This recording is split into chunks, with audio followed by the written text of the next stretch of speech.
Assalamualaikum warahmatullahi wabarakatuh. Apa kabar semua? Hari ini kita akan memulai pembelajaran ilmu tafsir kelas 11 tentang Amsalul Quran. Jadi pada materi ini di semester genap kita akan mempelajari dasar-dasar dari ilmu tafsir, yaitu tentang perumpamaan-perumpamaan yang terdapat di dalam Al-Quran. Baiklah, kita mulai. A'udzubillahi minasyaitonirrajim. Bismillahirrahmanirrahim. Alhamdulillahirabbil alamin. Wassalatu wassalamu ala asyrafil anbiya'i wal mursalin Sayyidina wa maulana Muhammadin wa ala alihi wa sahbihi ajmain. Amma ba'd. Pertama-tama yang akan kita pelajari yaitu tentang definisi.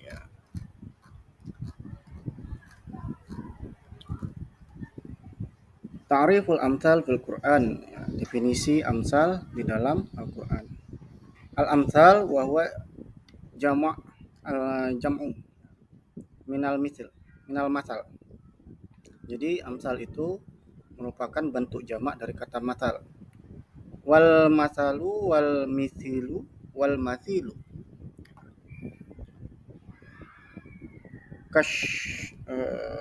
kasyabahu kasyabahi wasyabih lafzan wa ma'na. Jadi kata amsal itu mirip seperti kata syabah. Syabah itu artinya menyerupai. Jadi kalau amsal ini perumpamaan. Karena itu dalam ilmu balaghah pembahasan yang sama ini lebih dikenal dengan tashbih, bukan amsal. Dalam pengertian bahasa, amsal menurut Ibnu Al-Faris adalah persamaan dan perbandingan sesuatu dengan sesuatu yang lain. Menurut Muhammad Raghib Al-Asbahani, amsal berasal dari kata al-mutul, yakni al-intisab, yang memiliki makna asal atau bagian. Dan matal berarti mengungkapkan perumpamaan. Amsal menurut pengertian istilah, secara istilah, dirumuskan oleh para ulama dengan redaksi yang berbeda-beda.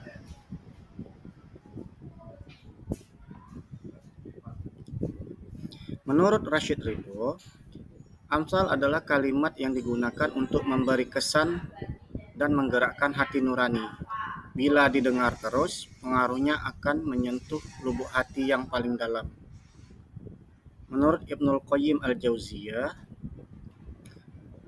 amsal huwa tashbih syai'in bi syai'in fi hukmihi wa taqribul ma'quli minal mahsusi au ahadil mahsusi minal akhar wa i'tibaru ahadihima bil akhar.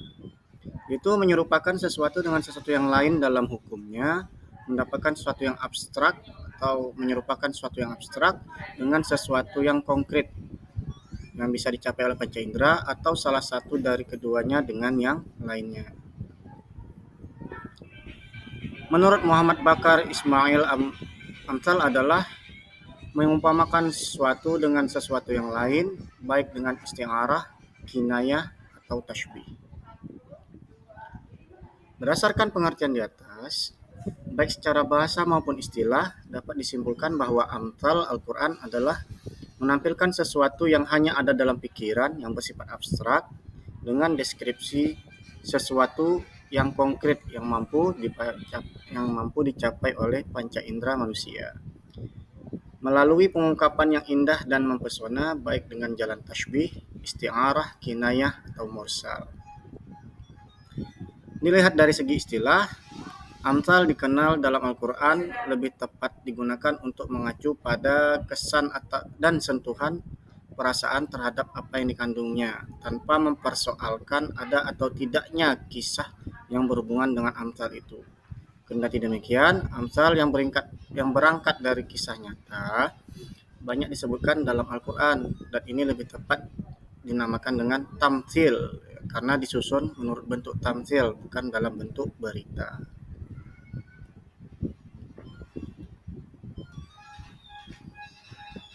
Berikutnya kita akan mempelajari anwa'ul amsal atau macam-macam amsal.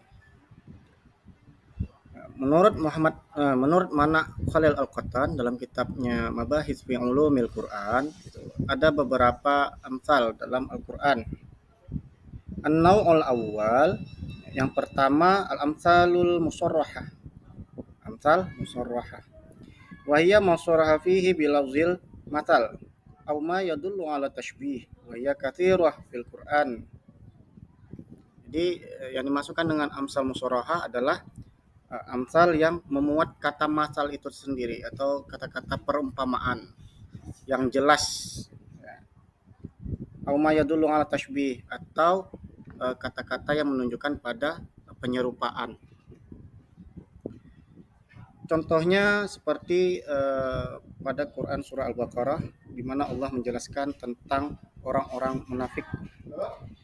Mataluhum kamatsalil ladzi istauqada nara falamma adha'at ma haulahu dhahaballahu binurihim wa tarakahum fi dhulumatil la yubsirun. Summun bukmun umyun fahum la yarji'un. Au kasayyibin minas sama'i fihi zulumatu wa ra'du wa barq wa yaj'aluna asabi'ahum fi adanihim minas sawa'iqi hadaral maut. Wallahu muhitum bil kafirin. Nah, pada ayat ini Allah memperumpamakan bahwasanya orang munafik itu seperti orang yang menyalakan api, kamatsalil ladzi istauqada nar. Karena api itu merupakan salah satu sumber cahaya. Perumpamaan ini menyiratkan bahwa orang-orang munafik itu tak ubahnya seperti orang yang menyalakan api dengan cara memasuki agama Islam secara formalitas. Tetapi keislamannya tidak berpengaruh apa-apa terhadap hatinya, sehingga Allah pun menghilangkan cahaya yang telah dinyalakan mereka.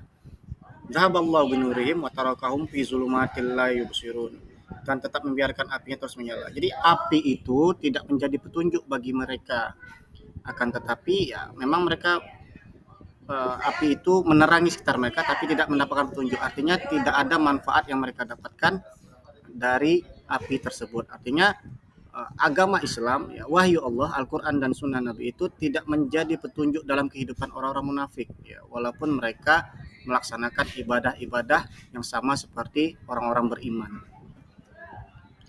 Adapun perumpamaan yang kedua tentang auqasayyibin minas sama'i fi zulumatu wa ra'du wa barq, ini menyiratkan bahwa orang-orang munafik itu seperti orang yang ditimpa hujan, ya, dari awan yang gelap dan ada kilat serta petir di dalamnya. Wa yaj'aluna asabi'ahum fi adanihim, jadi mereka menutup telinga mereka karena takut mendengar suara petir tersebut, takut terkena sambaran petir. Ini sama halnya seperti ketika wahyu Allah datang kepada mereka. Perintah-perintah dan larangan-larangan Al-Quran yang turun kepada mereka, ya, mereka anggap seperti petir, ya, karena tidak sesuai dengan keinginan mereka. Padahal itu isinya adalah kebenaran-kebenaran. Seperti itu. Jadi mereka tidak menerima kebenaran-kebenaran yang tidak sesuai dengan kepentingan dan keinginan mereka sendiri. Nah, ini amsal musarrah yang memuat kata matal di dalamnya.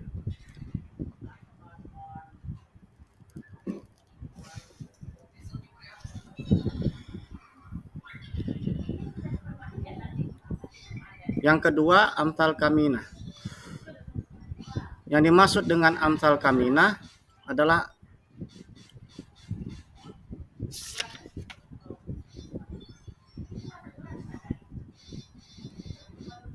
wahia allati lam tusarrih fiha bilafzi tamsil walakinnaha tadullu ala ma'ani ra'iatin bi ijaz,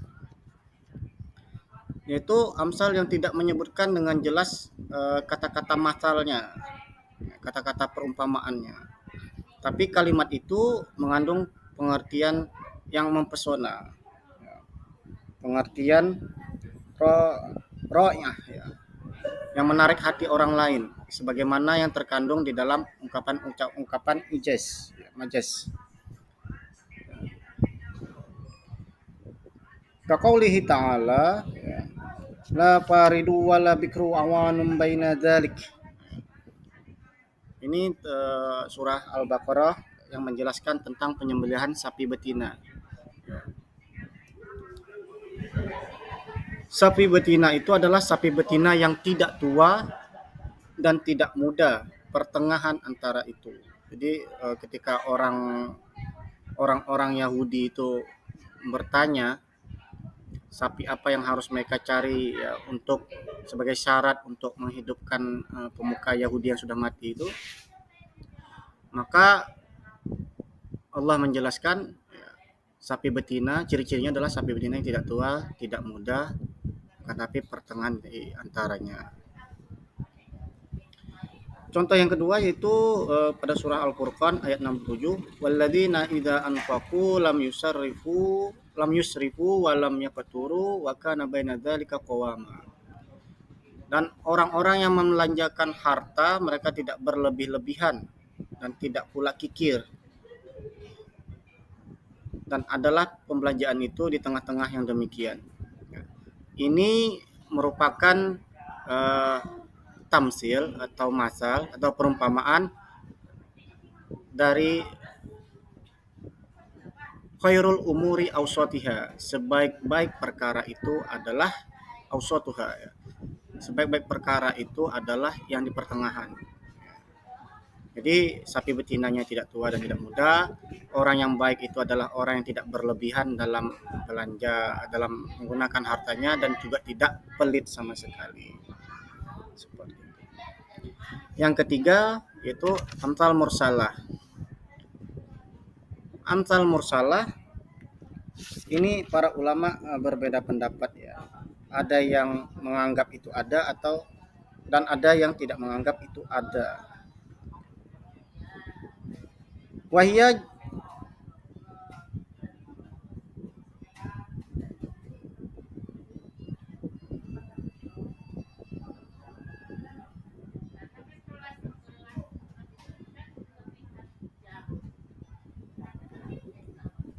kalimat-kalimat ya, jumlatun ursilat irsalan min ghairi tasrihin bilafzit tashbih.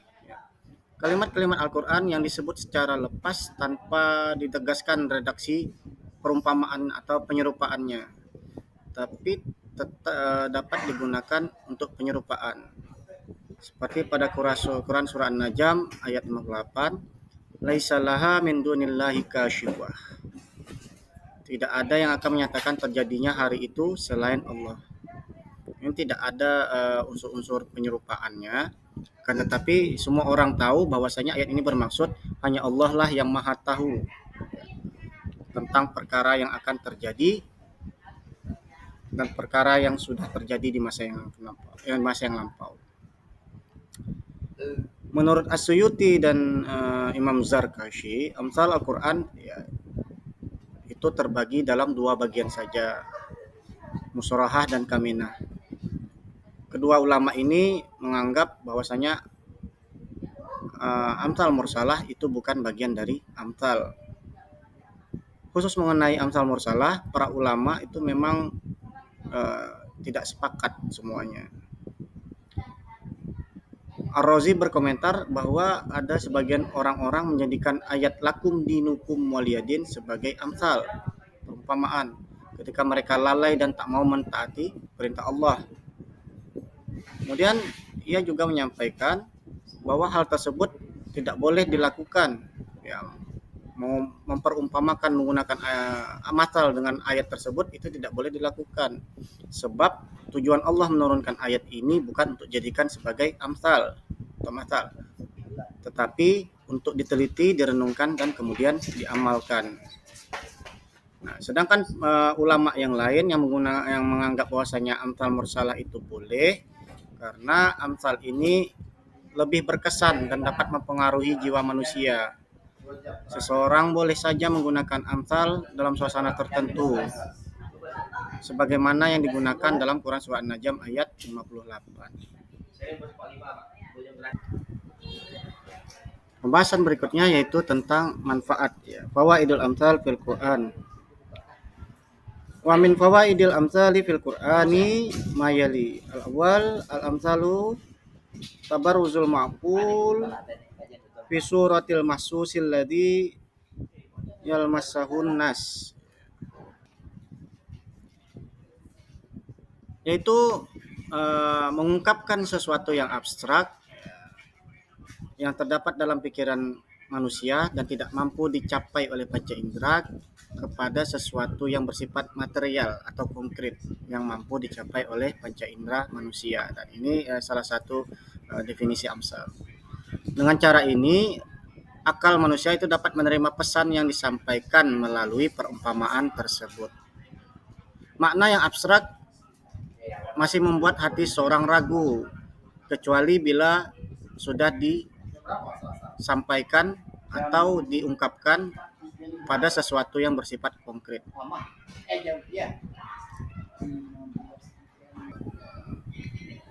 Seperti pada Quran surah Al-Baqarah ayat 264, Ya ayyuhalladzina amanu la tubtilu shadaqatikum bil manni wal adza kalladzi yunfiqu malahu ria'an nas wa la yu'minu billahi wal yaumil akhir.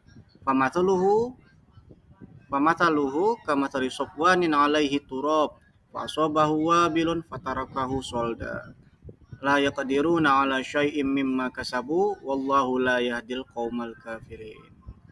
Hai orang-orang yang beriman, janganlah kamu menghilangkan pahala sedekahmu dengan menyebut-nyebut dan menyakiti perasaan si penerima. Seperti orang yang menafkahkan hartanya karena riya kepada manusia dan dia tidak beriman kepada Allah dan hari akhir. Maka perumpamaan orang yang bersedekah karena riya tersebut itu seperti batu licin yang di atasnya terdapat tanah. Kemudian batu itu ditimpa hujan lebat, lalu menjadilah dia bersih, tidak ada lagi tanah yang tersisa. Mereka tidak menguasai sesuatu pun dari apa yang mereka usahakan dan Allah tidak memberi petunjuk kepada orang-orang kafir. Jadi pahala yang didapat oleh orang yang bersedekah itu akan hilang, seperti halnya batu yang ada di atas tanah itu akan hilang bersih ya, tanpa tersisa. Kalau orang itu bersedekah karena berharap pujian atau mengharap penghargaan dari manusia, niatnya bukan karena Allah, jadi tidak ada membekas, tidak ada pahala sama sekali, pahalanya itu luntur ya, dikarenakan niat dari mengharapkan pujian dari orang lain. Manfaat yang kedua, wa taksyiful amsal 'anil haqa'iq wa ta'arrudul ghaib fi ma'ridul hadir. Itu menyingkapkan makna yang sebenarnya dan memperlihatkan hal yang gaib melalui paparan yang nyata. Ini seperti pada Quran surah Al-Baqarah ayat 275. Alladzina ya'kuluna ar-riba la yaqumuna illa kama yaqumul ladzi yatakhabbathu syaitanu minal mas. Dzalika bi annahum qalu innamal bai'u mithlur riba wa halallahu al-bai'a wa harrama ar-riba. Orang-orang yang makan atau mengambil riba tidak dapat berdiri melainkan seperti berdirinya orang yang kemasukan syaitan lantaran tekanan penyakit gila. Jadi orang-orang yang memakan riba itu diibaratkan seperti orang yang kerasukan syaitan. Ini karena mereka menyamakan antara jual beli dan riba, karena jual beli dan riba itu dianggap sama-sama memiliki keuntungan. Bedanya jual beli itu adalah barang dengan barang, sedangkan riba itu adalah pinjaman yang berbunga, ya, sama-sama menghasilkan keuntungan. Sedangkan Allah wahallallahu al-bai'a, Allah menghalalkan jual beli, wa harrama riba, dan mengharamkan riba. Jadi orang yang memakan riba, orang yang terlibat dalam riba ya, mulai dari orang yang meminjamkan uang, orang yang meminjam uang, orang yang mencatat hutang piutang tersebut yang bersifat riba, maka semuanya dianggap seperti orang yang kemasukan syaitan. Manfaat yang ketiga yaitu menghimpun arti yang indah dalam ungkapan yang singkat sebagaimana yang terlihat dalam Amsal Kaminah dan Amsal Mursalah. Yang keempat, membuat si pelaku amsal menjadi senang dan bersemangat. Ini contohnya seperti ayat tentang infak. Pada Quran surah Al-Baqarah ayat 261, Matalul ladzina yunfiquna amwalahum fi sabilillahi kamathali habbatin ambatat sab'a sanabila fi kulli sumbulatin mi'atu habbah. Wallahu yudha'ifu liman yasha'u wallahu wasi'un alim. Jadi perumpamaan matal orang-orang yang menafkahkan hartanya di jalan Allah itu seperti orang yang menanam sebuah benih yang menumbuhkan 7 bulir. Pada tiap-tiap bulir itu terdapat 100 biji.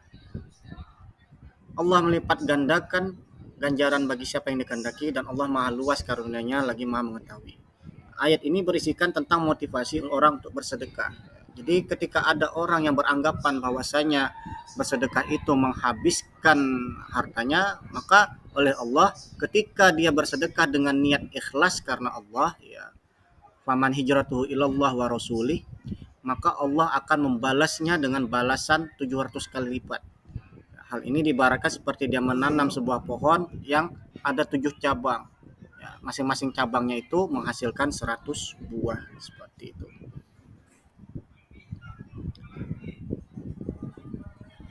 Yang terakhir yaitu menjauhkan seseorang dari sesuatu yang tidak disenangi. Seperti pada Quran surah Al-Hujurat ayat 12. Ya ayyuhalladzina amanu ijtanibu katsiran minadh-dhonn inna ba'dadh-dhonni itsmun wala tajassasu wala yaqtab ba'dukum ba'da ayuhibbu ahadukum ayyakula lahma akhihi mayyitan fakarihtumu.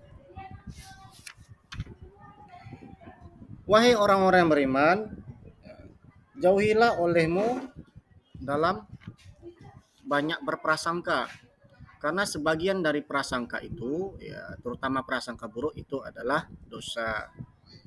Wala tajassasu, dan janganlah kamu mencari-cari kesalahan orang lain, kekurangan orang lain, keburukan orang lain dengan tujuan untuk menjatuhkan harkat dan martabat orang tersebut. Wala yaktab ba'dukum ba'da, dan janganlah kamu saling menggosip, menceritakan aib orang lain. Ayuhibba ahadukum ayyakula lahma akhihi mayyitan fakarihtumu. Karena orang yang menggosipkan, membuka aib orang lain, membicarakan aib orang lain itu seperti halnya dia memakan bangkai saudaranya, ya. Daging saudaranya sudah mati. Tentulah kita akan merasa jijik. Jadi ini merupakan larangan Allah dalam menggosip, menceritakan aib orang lain, karena ya, ketika kita menceritakan aib orang lain itu sama halnya dengan kita memakan bangkai, daging bangkai kawan orang yang diceritakan tersebut. Ini tujuannya agar manusia mampu menghindari perihal yang berkaitan dengan membuka aib orang lain, apalagi membicarakannya seperti itu. Oke, mungkin inilah yang dapat saya sampaikan dalam pembelajaran kali ini. Lebih dan kurang saya mohon maaf. Marilah kita tutup bersama-sama. Subhanakallahumma wa bihamdika asyhadu an la ilaha illa anta astaghfiruka wa atubu ilaik. Walhamdulillahirabbil alamin. Assalamualaikum warahmatullahi wabarakatuh.